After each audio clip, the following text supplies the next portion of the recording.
John Hartwell, the Director of Athletics at Utah State University. Thanks for spending some time with us today. Sure thing, guys. And as you said, the last 48 hours for sure, and we've got more to go, is uncharted territory, and there's not an AD textbook 101 to to tell you how to deal with this. You just got to you got to work your way through it, and it remains a fluid situation. So the news that came down just recently about suspending, it started on Wednesday. The university, Noel Cockett, saying we're suspending all events for Utah State. We're suspending travel.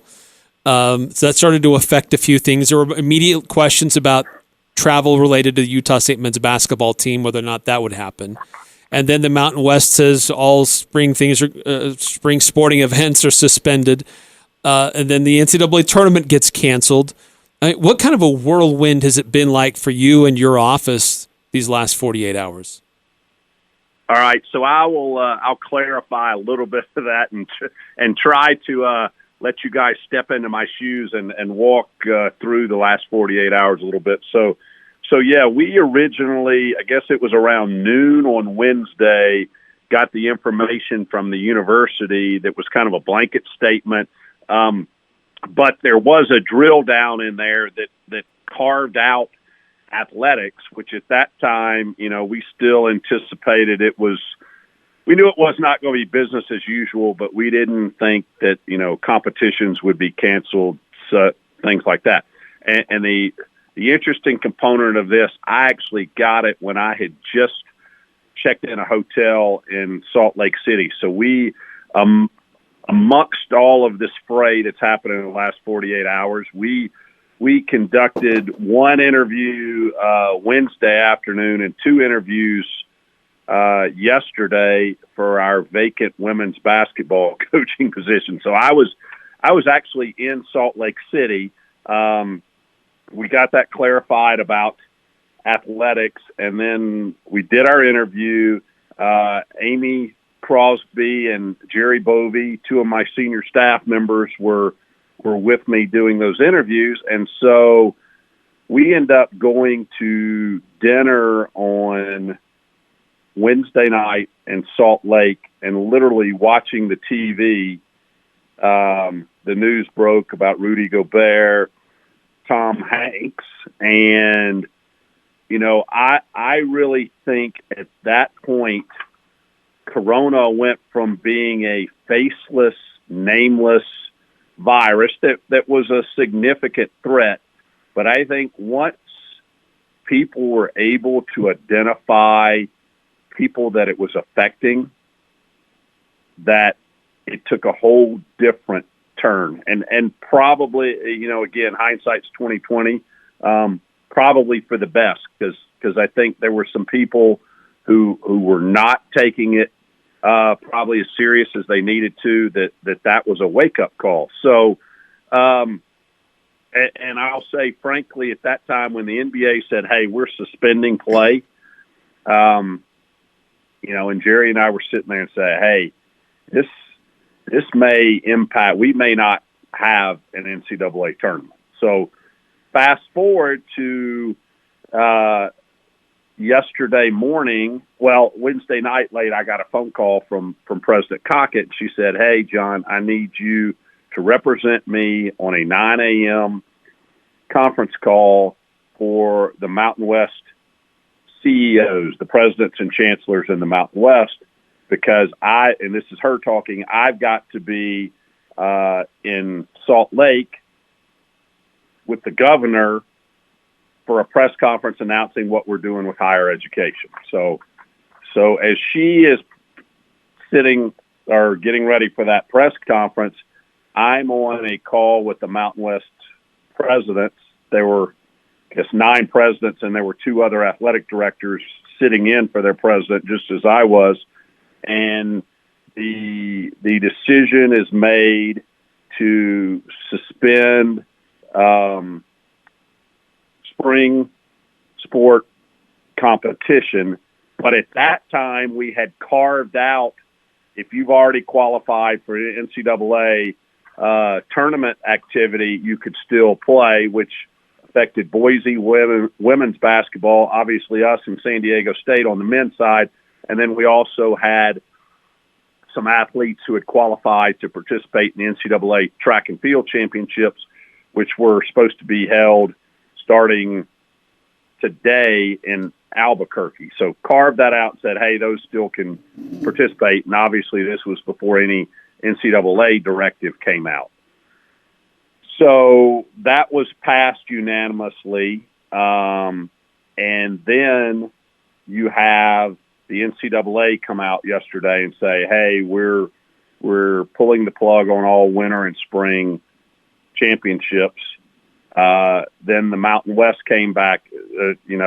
We've had some further clarification late yesterday afternoon that says, hey, not only competition, but, we're shutting down recruiting both on campus and off campus, going forward. And then this morning you have the NCAA, or around noon today, you have the NCAA saying, hey, we're going to look at granting another year of eligibility to spring sports that were suspended. And the NCAA put a NCAA-wide ban on recruiting both on campus and off campus through at least April 15th. So it has been a moving target, to say the least. And I have had multiple meetings in the last 24 to 36 hours where literally I'm telling either our head coaches, our senior staff, or the university executive staff something, and I'll get an email or text or something that changes the narrative again. So to say it's fluid or has been fluid would be an understatement. Mr. Hartwell, there's also conversation that there may be an opportunity for seniors to come back in winter sports. What have you heard so far about that? Just speculation. It's okay. Talk. I think as much as I'd love to see, Sam Merrill and Diego Brito suit up again for the Aggies, I think that's a little farther fetched. Okay. And a little more difficult to do, because all of a sudden, let's just take that example for a minute. Sam Merrill. So Sam gets a whole nother year. Sam could rewrite all kinds of record books if he had another year to play basketball from a scoring perspective and everything else. Because in essence, what was taken away from him, was a minimum of one game, but a maximum of 6 games, so how do you go about giving a whole season back for that? And especially, some teams who lost in the Mountain West tournament, they had completed a whole season. So I think it's still out there for discussion. And the good news is, I think the NCAA is going to err in the favor of student athletes, doing everything we can for student athletes, but that one may be a little bit far-fetched. But I think I applaud the rapidness of putting something out there for the spring sport student athletes who had felt like, hey, I may just be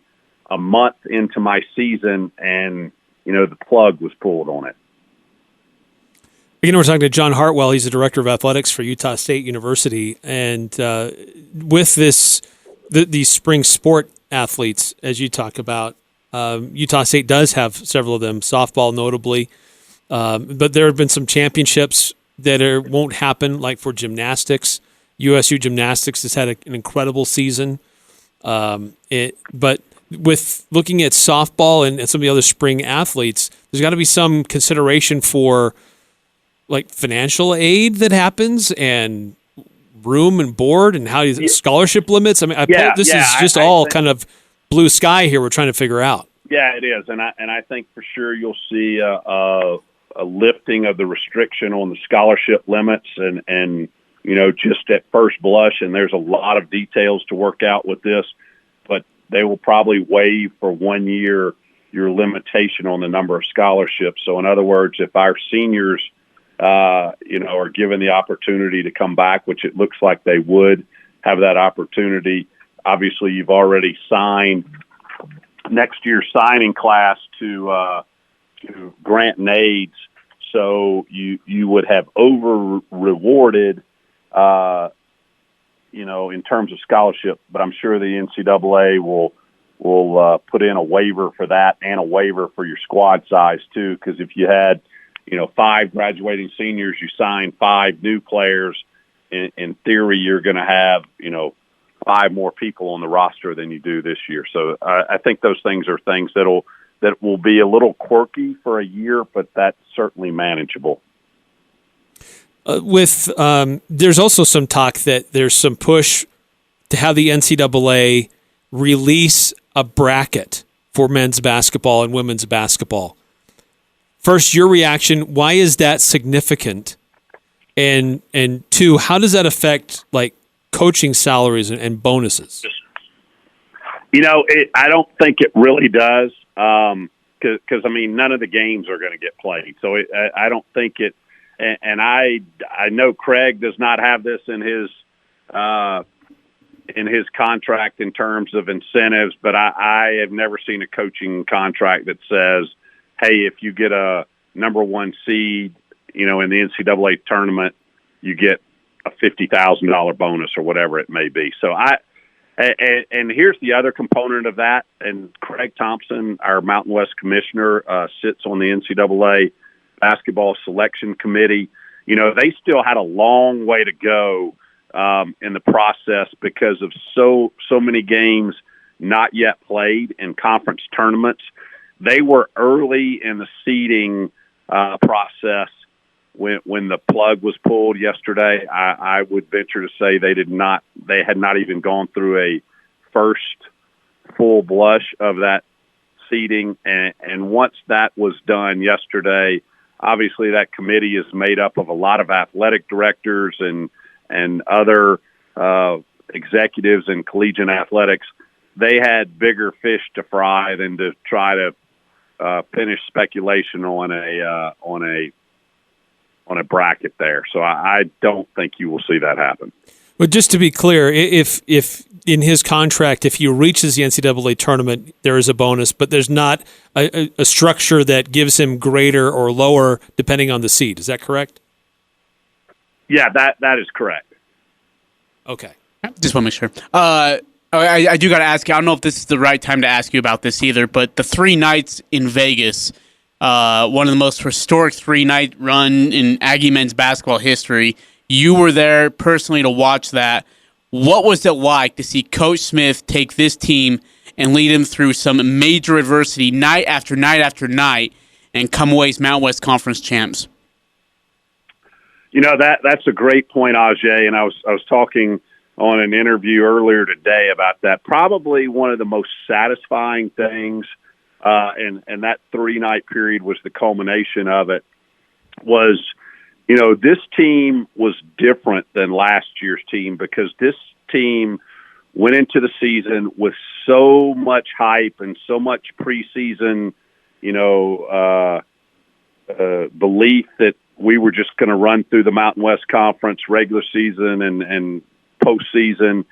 And this team faced adversity from the get-go, whether, you can start with Nemi's knee injury late last summer. And, we battled through that and had a great run to begin the year, including wins over LSU and Florida. And then you get to mid-December to, roughly through the 10th of January. And, and I'll primarily base it on injuries and missing guys. You lose a close game to BYU. You lose a close game. Well, it was late November, but you lose a close game at St. Mary's. I was at both of those games.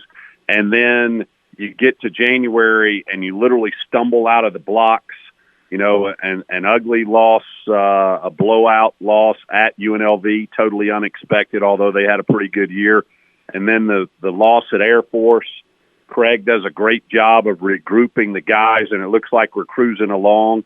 and then we had the last 4-minute meltdown at Boise, and I think a lot of people doubted us at that point. I think a lot of people said, "Oh, this team is done," and you've got to give credit to the coaching staff, to the senior leadership of Sam and Diogo, that they just persevered. And then you get to Vegas last week, and Thursday night against New Mexico is an absolute grind. Friday night against Wyoming is an absolute grind, and they're throwing up threes. What was it? Number 22 for them hit 5 or 6, and he hadn't hit that many all year long. Yeah. And we just find a way to get to Saturday, and I think a lot of our fan base said, "Whew, we made it to Saturday, but man, it's going to be hard tomorrow against a really good San Diego State team." And then we get into that game and we get down 27-11, and literally we can't throw it in the ocean for about an 8-minute period there. I mean, we have wide open look after wide open look, and we're clanking it off the rim and had a couple of air balls, and the perseverance and the will to win, and obviously led by Sam, but there were so many guys involved in it. And you look at Diogo. Diogo was one of those guys who was clanking them up there, and all of a sudden Sam gets a couple of buckets, and Diogo hits the big bucket before halftime, and all of a sudden you see a turn of the emotion, and folks are saying, "Hey, we can do this," and just the way that it came down the stretch, and Sam ultimately hitting that game winner. And even the suspense after that, I'm standing right behind our bench, and the shot by Malachi Flynn was dead on line. I mean, I'm like standing there, I'm like, oh my gosh, he's going to hit this, and we're going to go to overtime, and it rims out. But to me, that's kind of the silver lining, and I'm a glass half full guy. Yeah, I'm disappointed that these guys didn't get a chance to play in the NCAA tournament. But in hindsight, and they'll look at this 5, 10, 20, 30 years down the road, and that game will go down in the lore and history of Utah State basketball. Hey, our season ends winning a championship, beating the number 5 team in the country, and what a tribute to Coach Smith, his entire staff, and obviously all of our student athletes. And with that, obviously Coach Smith is a very hot commodity around the country, I would imagine. What is the plan to be able to bring him back for next year? Hey, I've already started that sales job, Ajay. I started that long ago. So yeah, we'll. The great thing is my relationship with Craig is unbelievably good. In fact, we've had several conversations today about some things, and hey, I'll pledge this to Aggie Nation. I'll do everything within my power to keep Craig Smith as the head coach of Aggie basketball. John Hartwell, you've been generous with your time. One last question I had for me. Just when you had your, I know that the Mountain West athletic directors and presidents also get together. Besides the games that happen on the court, what are anything big that's coming out of those meetings? I know there's been some disputes about TV contracts and Boise State University not liking some of the language. But anything that we can, obviously some things are confidential, but some things that you could share with us that have come out of those meetings. Yeah, one thing that, whether it's the coronavirus or any other significant challenge that we have, sometimes, and again, I'm a silver lining, glass half full guy. Sometimes these types of things make you sit back and realize, hey, some of the things that we think are big deals or we're trying to work through, really in the big scheme of life, aren't that significant. And when you look at what has happened the last 48 hours, those differences tend to get put aside quicker. And I'll say this: I think there's been some back and forth, but I think we're at a good place with Boise and the rest of our membership in terms of the television contract. Again, one of the other hot topics until Corona kind of took over the name, image, likeness thing, and where's that going? So that's a continuing thing. But again, when you're talking about student athlete safety and welfare and the health of not just our student athletes or of the folks at Utah State University or Cache Valley, but worldwide, some of those things, they're not as high on the priority list as the quality of life and the health of those involved in our program. So from a perspective standpoint, sometimes those things are good. Well, John, we appreciate your time. We know you're a very busy guy trying to sort all this out with all the people that you have to try to lead and organize and how these things keep changing. But we do appreciate your time and appreciate the insight. Thank you, guys. Appreciate it. Have a great weekend. Thanks, Sean.